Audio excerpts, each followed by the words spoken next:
केंद्रीय मंत्री गजेंद्र सिंह शेखावत से जुड़े फोन टेपिंग मामले में आज एक बड़ा मोड़ आया, जब लोकेश शर्मा ने दिल्ली हाई कोर्ट में एफआईआर खारिज करने की अपनी याचिका वापस ले ली। ये बदलाव राजस्थान सरकार के नए रुख के कारण हुआ है। शेखावत फोन टेपिंग मामले में हमने पूर्व मुख्यमंत्री अशोक गहलोत के पूर्व ओएसडी लोकेश शर्मा का भी पक्ष जानना चाहा। सुनिए ये रिकॉर्डिंग। वापस ली है और अभी आप दिल्ली से वापस जयपुर आ रहे हैं, क्या कुछ कहना रहेगा इस सब पूरे मुद्दे पर आपका? तो मामला 2021 का है, जब मार्च 2021 में गजेंद्र सिंह शेखावत जी ने एक मेरे खिलाफ दिल्ली में एफआईआर दर्ज करवाई थी, तो उसके अगेंस्ट मैंने एक याचिका दायर की थी जी। और उस याचिका में मैंने कहा था कि इस एफआईआर को खारिज किया जाए, क्वैश किया जाए या फिर इसे जीरो एफआईआर मान के राजस्थान ट्रांसफर किया जाए।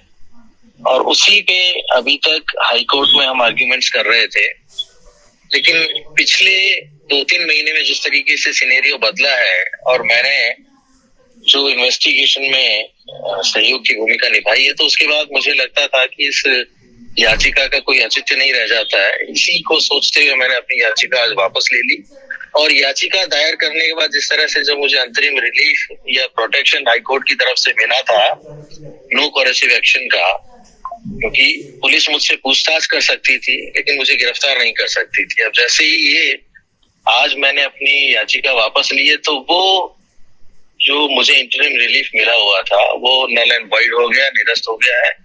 तो अब ये जांच एजेंसियों के ऊपर निर्भर करता है कि आगे अपनी जांच में वो अगर गिरफ्तार करना चाहेंगे तो उसके लिए वो स्वतंत्र है। हाईकोर्ट की तरफ से उन्हें कोई किसी तरीके की रोक नहीं है और मुझे कोई प्रोटेक्शन नहीं है, क्योंकि मुझे इस बात का भरोसा है, मैं लगातार उनका सहयोग कर रहा हूँ। और 25 सितंबर को जब मेरी पूछताछ हुई थी आखिरी, उस पूरी पूछताछ में मैं सबूतों के पूरा अपना स्टेटमेंट दर्ज करवा दिया था। तो अब मुझे लगता नहीं है कि इस तरह से कहीं कुछ होना चाहिए, लेकिन फिर भी ये जांच एजेंसियों के ऊपर निर्भर करता है कि वो आगे क्या कार्रवाई करेंगे। वैसे आपने पहले भी कहा कि आपने ये सारा जो भी कुछ हुआ है ये आपने खुद के मन से कभी नहीं किया। आपने इसके लिए एक प्रेस कॉन्फ्रेंस भी बुलाई थी और कहा था कि मैंने मर्जी से नहीं किया, मुझसे करवाया गया। तो जो वाकई में जो दोषी अगर हैं तो वो किस तरीके से बाहर घूम रहे हैं, तो उन पे कानूनी कार्रवाई नहीं होनी चाहिए? मैंने यही अपने स्टेटमेंट में भी कहा, क्राइम ब्रांच को जब मैंने लिखित में स्टेटमेंट दिया उसमें ये कहा कि सीधे तौर पर फोन टेपिंग में मेरा कोई लेना देना नहीं है। एक पेन ड्राइव के माध्यम से तत्कालीन मुख्यमंत्री अशोक गहलोत ने अपने निवास पर बुलाकर मुझे उस पेन ड्राइव में कुछ ऑडियो क्लिप्स दिए थे और ये कहा था कि इन्हें आप मीडिया को सर्कुलेट करें।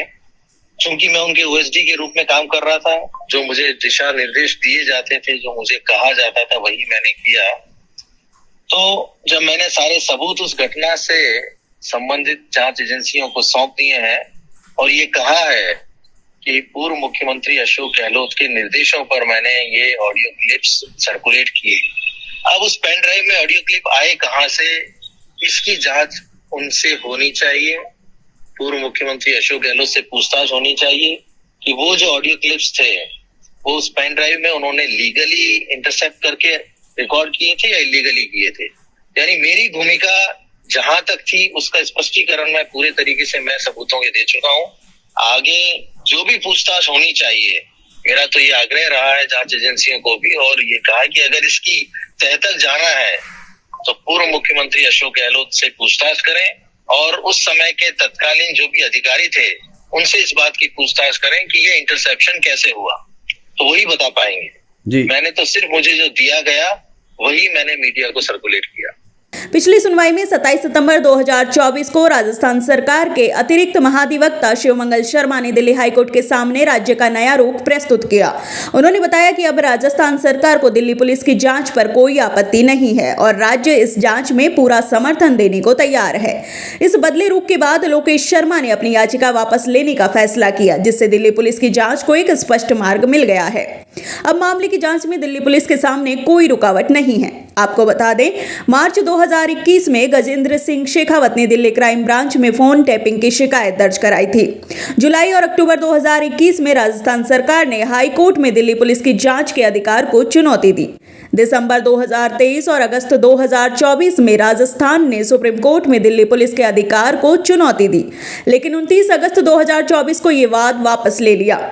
मालूम हो 27 सितंबर 2024 में एएजी शिवमंगल शर्मा ने दिल्ली हाईकोर्ट में राजस्थान का नया रुख प्रस्तुत किया। राजस्थान सरकार के इस बदलते रुख का सीधा असर दिल्ली पुलिस की जांच प्रक्रिया पर पड़ा है। अब जांच अधिक सुगमता से आगे बढ़ सकेगी। विशेषज्ञों का मानना है कि राजस्थान के इस समर्थन के बाद दिल्ली पुलिस की जांच में तेजी आएगी और मामले के सभी पहलुओं पर स्पष्टता मिल सकेगी।